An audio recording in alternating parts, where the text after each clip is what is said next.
Thanks a lot. May I ask the filmmakers to come up for us on the couch? Dan, Levin. And Dan.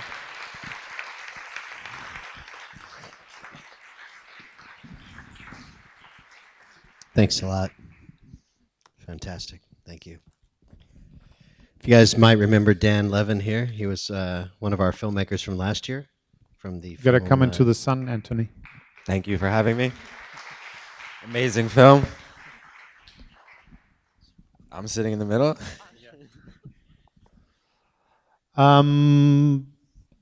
Maybe we're gonna start because sometimes it's a little bit easier. Is there any questions up front out of the audience? If not, I'm gonna start with some. It makes it sometimes a little bit easier. Yes.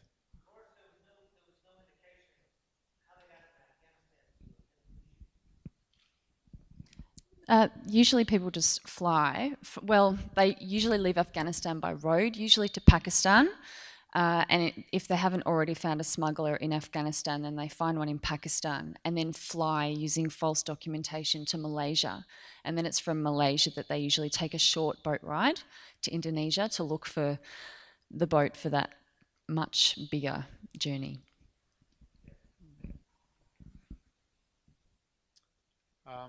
I mean, the first obvious question is like, what was your intention, or like, how did you come to that topic or this story? The way the whole film came about was that Jessie is a real live lawyer, and she was asked to go and have a bit of a review process of the detention centres in Indonesia. In Australia, it's quite an interesting topic. The whole idea of boat people is, I think we've kind of had it screwed up a little bit in the media by, I guess, a bit of politicking from our political parties.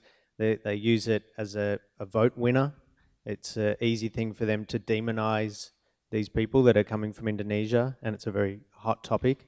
So there's not a lot of real raw data from these detention centres.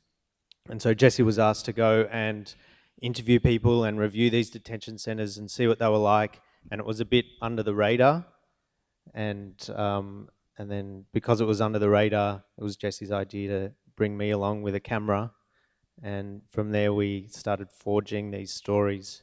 We figured if we were going to listen to all these people, we may as well film them and kind of piece them together.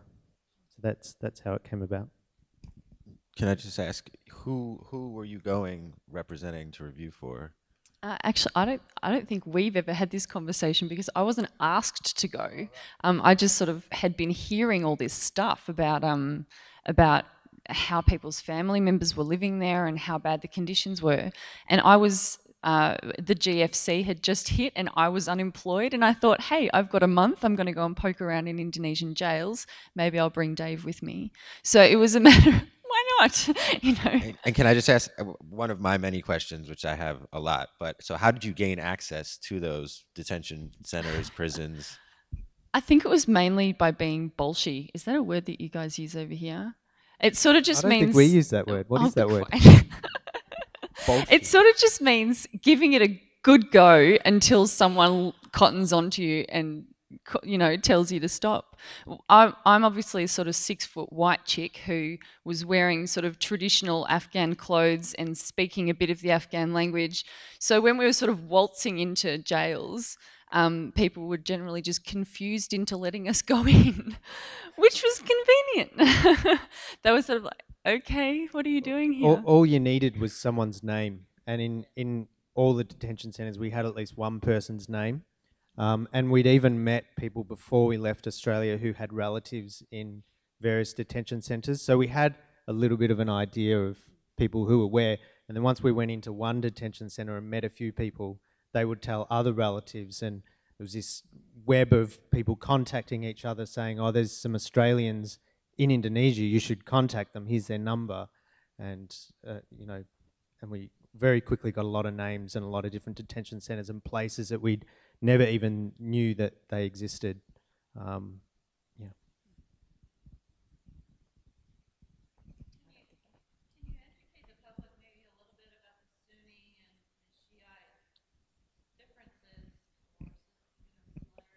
Yeah, sure.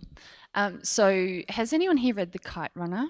Amazing book called The Kite Runner by Khaled Hosseini. Yeah, lots of nods. It's about the tribes in Afghanistan and the different tribes that exist. And most of the people who we interviewed who are from Afghanistan belong to an ethnic minority called the Hazaras. And Hazaras are visually very different to the rest of the population of Afghanistan. They're descended from Genghis Khan, so they have quite paler skin and quite Asian features, quite high cheekbones and sort of almond eyes, very different from the rest of the Afghan tribes, which are more related to Pakistan. And the Hazaras are also Shia Muslims, and the only Shias in Afghanistan, where the rest of the population is Sunni. And Hazaras make up about between 9 and 19% of the population of Afghanistan. And the Taliban, I know a lot of Sunnis who would balk at the idea of the Taliban being called Sunni. They take an interpretation of Sunni Islam so far beyond what it would seem to represent into what is called Wahhabi, which is an ultra crazy sect of conservative Islam. And the Shias are less, it's almost like the divide between Catholics and Protestants, so the Catholic being sort of slightly more traditional and perhaps ritualistic in their observance, whereas the Shias are more the Protestants. So for example, Shias, even if they're very religious, will divide up the 5 daily prayers into 3 sessions of daily prayer. So there are lots of differences, but the main important thing is the Taliban believes that if you do not believe in Islam in exactly the same way that I believe in Islam, then I have to kill you, and good things will happen for me if I kill you. And the Taliban has frequently declared that the Hazaras are their target number 1, public enemy number 1. And they do a very, very good job of committing a genocide against Hazaras. And there really is a genocide at the moment in Afghanistan and in Pakistan against Hazaras by the Taliban and their and like-minded groups. Not to get into the hard stuff.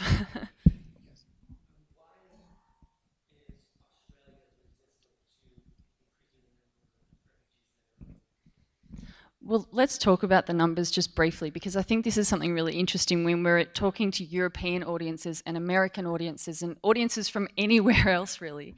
Australia altogether takes about 0.5% of the world's refugee movement. The number of boat people that we're talking about, that our media and our politicians flip out over, is well under 10,000 a year. Traditionally, it's been around 2,000 a year until recent outbreaks of war and particularly bad situations in the Middle East and in Sri Lanka have pushed it up to about 5,000 to 7,000 a year, which is literally what southern Italy gets before breakfast most mornings, you know? So the numbers that we're talking about are so small, but we are a giant island with a big moat. And we have a real complex about that, I think. It's also really interesting, if you know anything about Australia, white people are not the first people who were in Australia. We have an Indigenous population that was invaded by boat people who are my relatives and Dave's relatives and, you know, any white Australians' relatives. So we have a very short memory as well as a nation about our origins, how we came to this country and what it's done for us. So, yeah. And we're a very young country compared to the rest of the world, and we've also, in a sense, we haven't had to grow up sharing our country with other people. We're kind of like spoiled kids in the playground in some ways, and so we're only just becoming involved in this global, I guess, people movement for various reasons, and we're only just entering into, you know, various alliances with different wars and these sorts of things as well. So it's very much a political hot potato as well.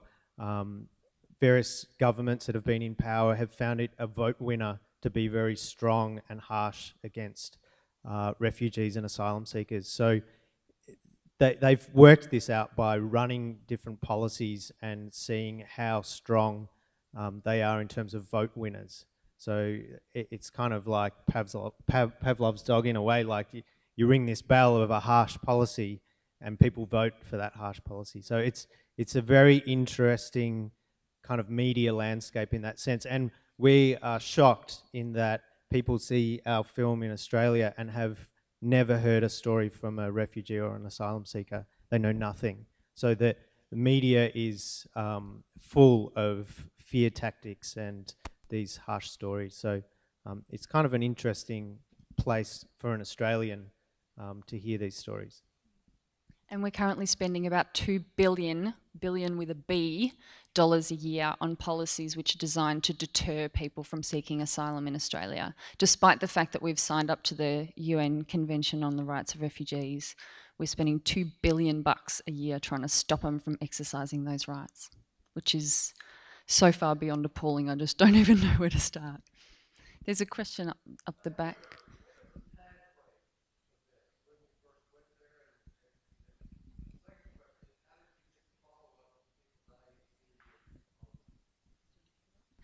We shot it in June 2009, and we met about 250 people in about a dozen places of detention, and we interviewed them, lots and lots of them, all that we could access we interviewed, so we have an awful lot of footage. And then we came back to Australia and started putting it together, but something very challenging happened, and that was lots of people contacting us and saying, look, I've heard all these stories about people whose families have spoken in the media or their stories have been broadcast and they've had the Taliban knocking on their door back home. And so we had a lot of people saying, I'm so sorry, but could you please not use my story? And of course, we would never have used someone's story against their will. So we sort of had to regroup a bit. It was very, very disappointing, but we had to regroup and then build those stories differently. And at the same time, in Indonesia, every single person we met, Jessie wrote down their number, their name, their family, how many people are in their family, do they have relatives in Australia. She had a book full of all of these names. Like I was off just filming, images of trees and sunsets whilst Jessie was, meticulously writing all these down. So we had quite a rigorous follow-up process as well. And in terms of the following up with, one of those titles that we often get asked about is missing. Why do we choose the word missing? What missing means is I really hope that they are somewhere living their life, that they are quietly getting on with life and sending their kids to school somewhere in Australia. But despite trying to call them and email them repeatedly, asking around the community, we haven't been able to track them down and we don't know where they are. So that's what missing means. But the rest of it, I was driving through a roundabout in Melbourne a couple of weeks ago and I saw a father and son who I'd met in Indonesia who I had to give way to on the roundabout. And I just looked at them through the windscreen of their car and thought, oh, they made it. That's brilliant. And I was going to pull them over and cause an international road incident, but I thought better of it.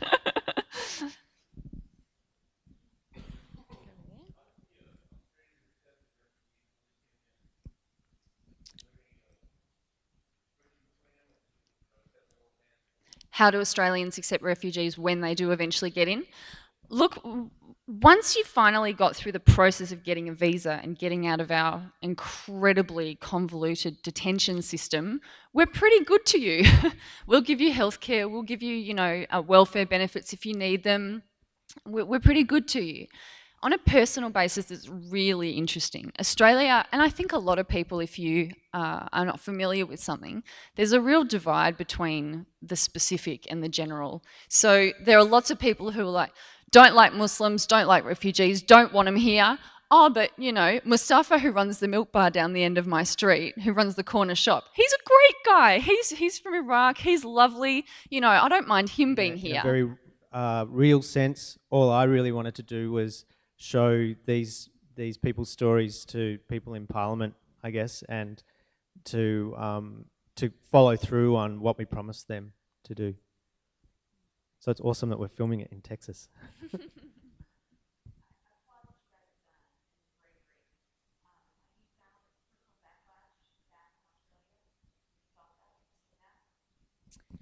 I've been involved as an advocate in these issues for about 12 years. The first time I visited a detention centre was when I was 19.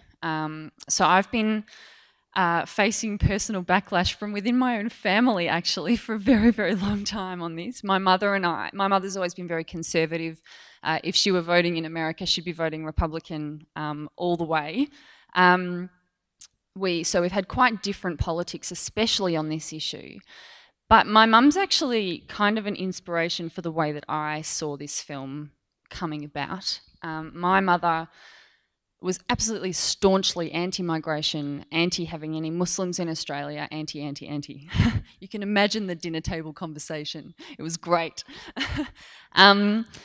Then one of the young boys who is actually in the film, a 14-year-old boy, through a set of, you know, complex circumstances, has since arriving in Australia become my foster son. So he's lived with me since February 2010, having made it out of those jails and onto a boat and through our detention system. And then on the 10th of February 2010, he got his visa and has been living in my home as my foster son ever since that time.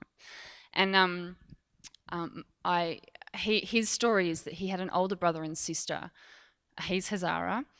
They were living in central Afghanistan, and he was 5 years old, and they were about 13 and 14. And they were walking home from school one day, the older brother and sister, and they were stopped by the Taliban, identified as being Hazara, escorted home to the family's home. The mother and father were asked to come out onto the street, and the two children were slaughtered on the doorstep of their home. So the family left Afghanistan and moved to Pakistan. And then when this boy, Jafar, sort of hit puberty and began to look like a young man of fighting age, of a threatening age to the Taliban, his father said, I have watched two of my children die, I cannot go through it again, sold everything he could, borrowed money, and put his kid in the hands of a people smuggler and sent him off into the wide blue yonder. And so we met him in that jail in Jakarta, and he's been my foster son. When I picked him up from the airport, I drove home via my mother's house. And my mother, the conservative voting, anti-immigrant, no refugees, send them back where they came from, she met this boy, 14 years old, and he kissed her hand, which is traditional way that an Afghan boy would greet an elder. And she just burst into tears. She absolutely lost the plot. And since that time, she's been saying to all her mates, have I told you about my Afghan foster grandson?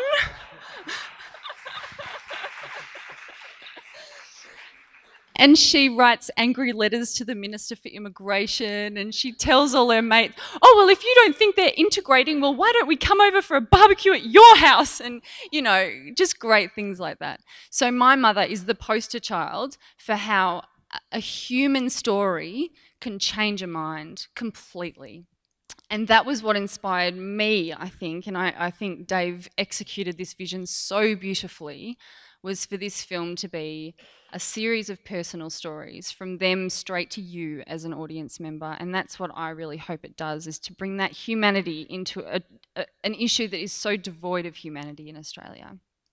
And we marketed it through our national tour as, this is the film that our politicians don't want you to see. And that's because we reckon if Australians saw asylum seekers as human beings, there is no way our politicians could get away with the policies they are dreaming up at the moment. So that's what I wanted to achieve. Thank you very much.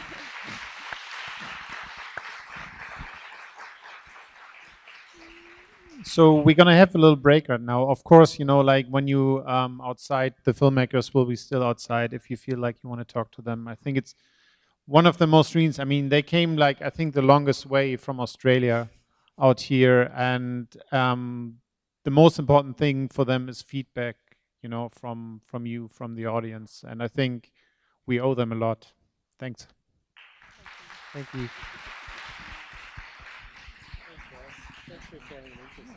Thanks for that. Oh, good. Thank you. Had you not seen it before? No, I hadn't. Oh, This was wow. this is my first. I wanted to see it on a big screen. Can I give you a hug? Oh, sure.